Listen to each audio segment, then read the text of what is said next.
ठाकुर जी की तो भैया हमने बाल लीलाएं सुन ली। अब बताइए राधा रानी की कौन कौन सुनना चाहता है।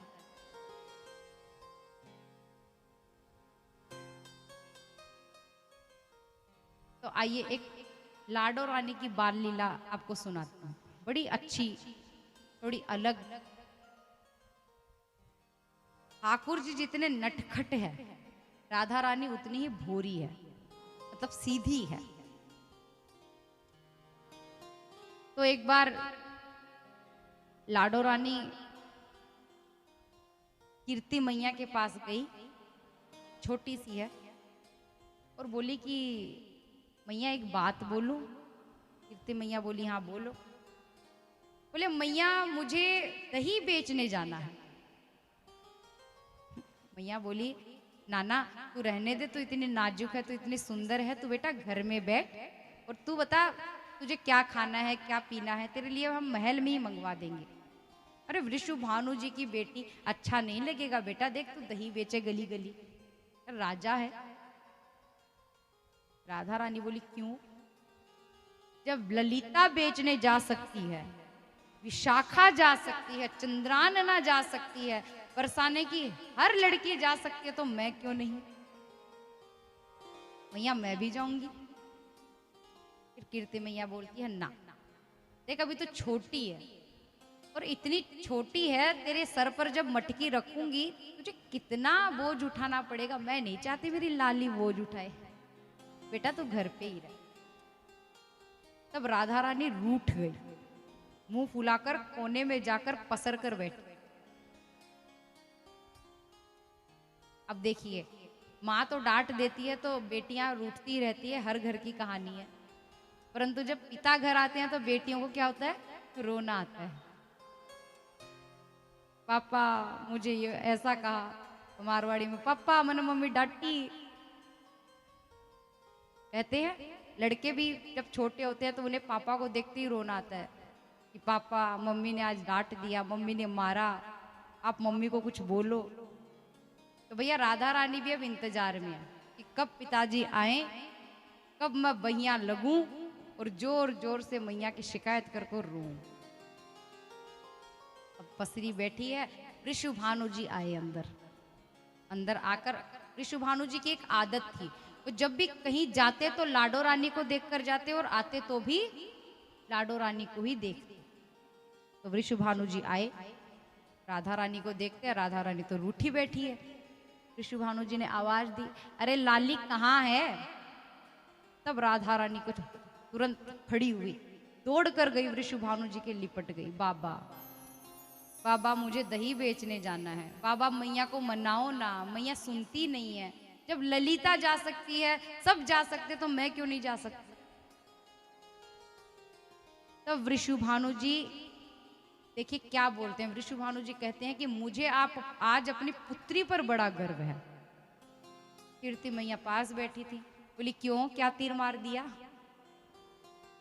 ऋषु भानु जी बोले मुझे प्रसन्नता इसीलिए है कि मेरी पुत्री मेरा पद जानती है कि मैं कितना धनी हूं, फिर भी देख बिल्कुल अहंकार नहीं।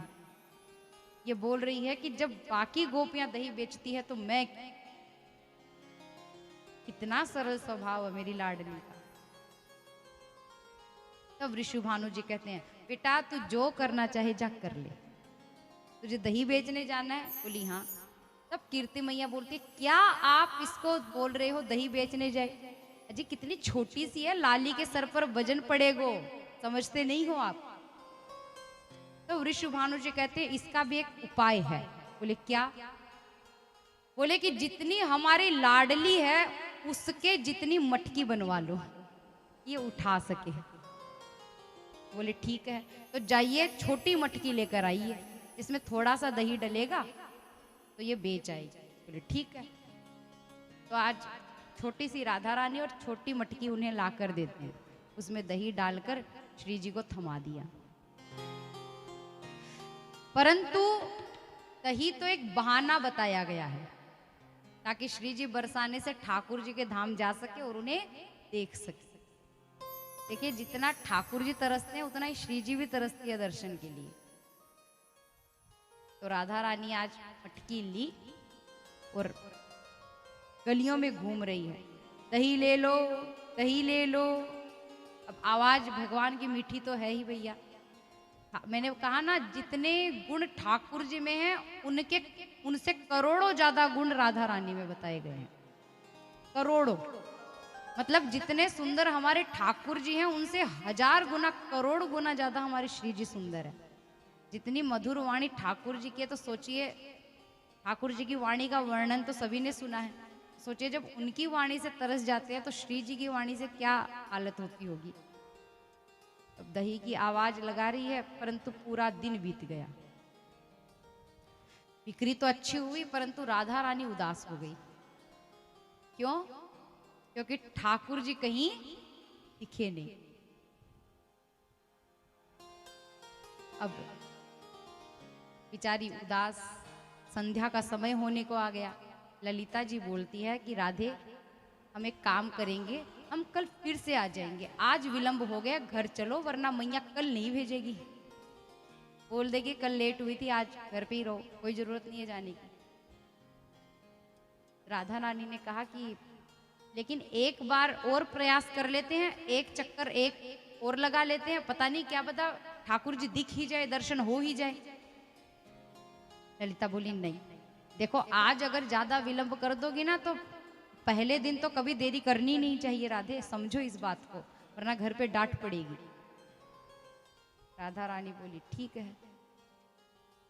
सखियां बोलती है कि चलते हैं। राधा रानी बोलती अब तुमने ही कह दिया, तुम सभी ही बोल रही हो, तो हम अकेले की कौन सुने, चलो फिर चलते हैं। तो यमुना तट के तट पर आए, तो जब तट पर पहुंचे, जो श्री जी की नाव थी वो उसकी रस्सी ढीली थी, खुल गई तो नाव बह गई। नाव वही पैर रखने ही वाली थी कि नाव खुलकर आगे चली गई। तब सखियां बोलती है कि आज का तो दिन ही खराब है।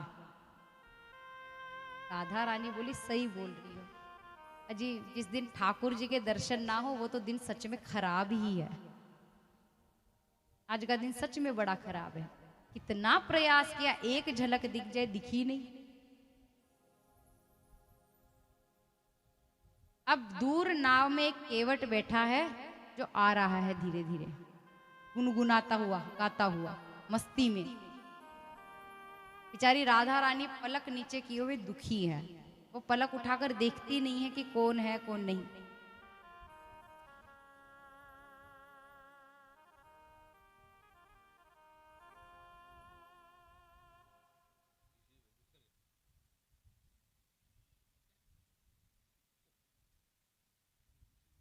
तो केवट आया तो ललिता बोलती है, ए भैया गुनगुनाना बंद कर, पहले ये बता बरसाना छोड़ देगा क्या।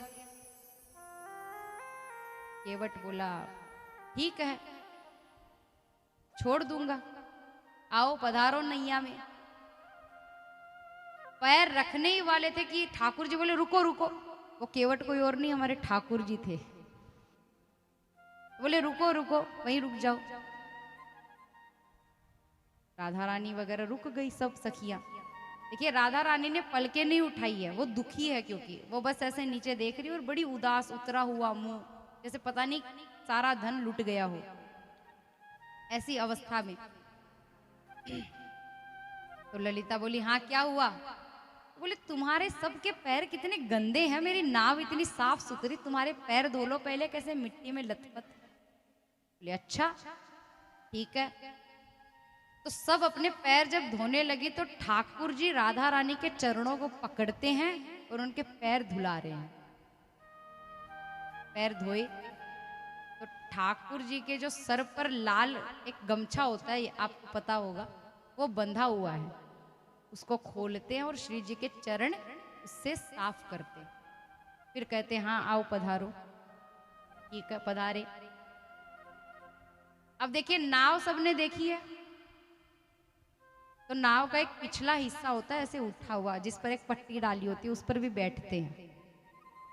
तो वहां श्री जी बैठी है और बस ये याद कर रही है कि काश लाल जी के दर्शन हो जाते तो बड़ा दिन शुभ हो जाता, पर आज का तो दिन ही खराब था।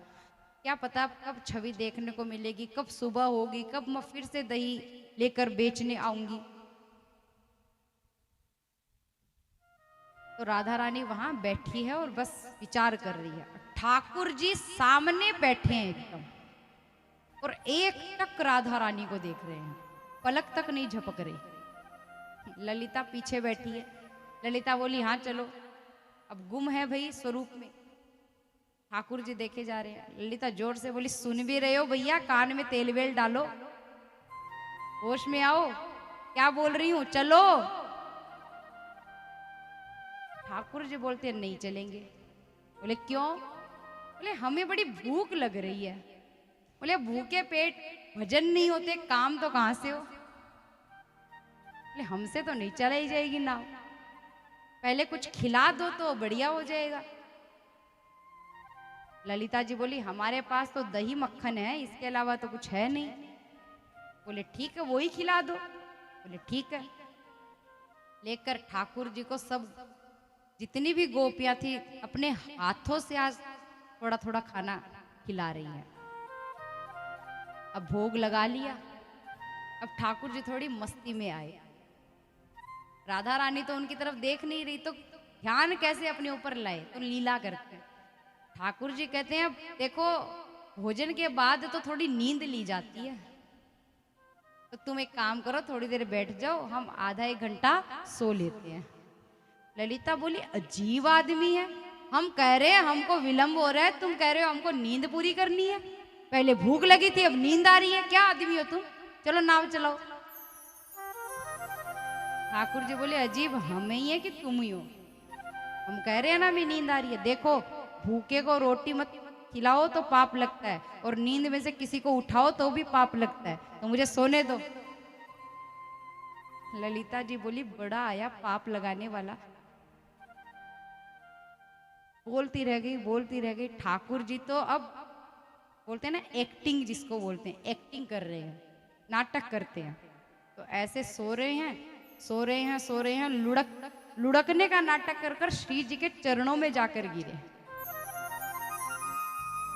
जैसे ही चरणों के पास गए राधा रानी चौंक गई, ये कौन आया, क्योंकि खोई हुई थी सोच में। तो जब ठाकुर जी गिरे तो उनकी जो बंशी थी भैया वो बाहर आ गई। बाहर आई तो सारी गोपियां साथ बंशी को देखकर अरे ये तो कृष्ण है, अरे ये तो कृष्ण है। ठाकुर जी क्या अभी ऐसा नाटक कोई करते हैं प्रभु। ये राधा रानी तो पलके उठाई और जो उनकी खुशी का ठिकाना नहीं, क्या ही बताएं, इतनी प्रसन्न हुई। ऐसी छोटी छोटी लीलाएं अपनी लाडो रानी की भी हैं। तो ठाकुर जी राधा रानी के साथ नाव में बैठे बातें कर रहे हैं, बतिया रहे हैं, और यहाँ पर जितनी गोपियां हैं वो ठाकुर जी को निहारते निहारते नाव चला रही है।